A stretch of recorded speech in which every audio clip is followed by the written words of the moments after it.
The Bank of Ghana has attributed its rise in losses in 2022 to the impact of the domestic debt exchange program, which led to an over 50% haircut on government instruments held by the central bank.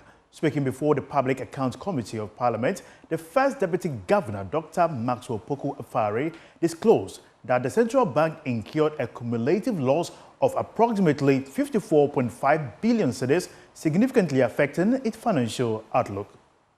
From 2022, the biggest portion of the loss is not really coming from our operations. It's coming from as a result of the 50% haircut that the central bank took on behalf of stock of government debt.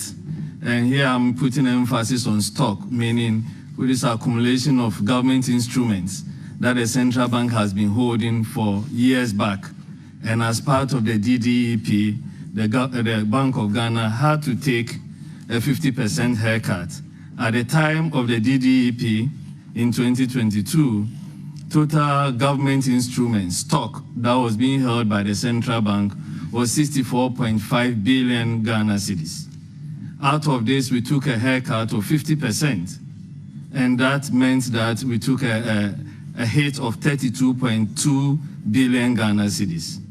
And then when the also was fair valued, which is part of the IFRS 9, the fair valuation meant that there must be an impairment or a fair valuation loss of 12.1 billion Ghana cedis, which is not coming from our operations, but coming from the debt exchange program that was introduced. When you add all together, it amounts to 44.4 billion Ghana cedis. In addition to that, there were marketable instruments. So these other stocks were not marketable, but the marketable instruments were the bonds and the other things that we're holding, that we also took a haircut of 4 billion Ghana cedis on that. If you add that to that, it amounts to 48.4 billion Ghana cedis.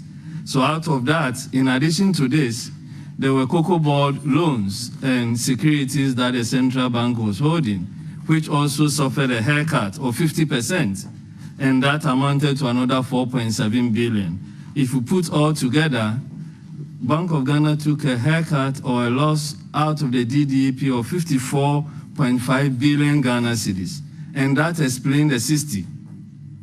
A greater part of the 60. The rest were exchange valuation losses and exchange differences.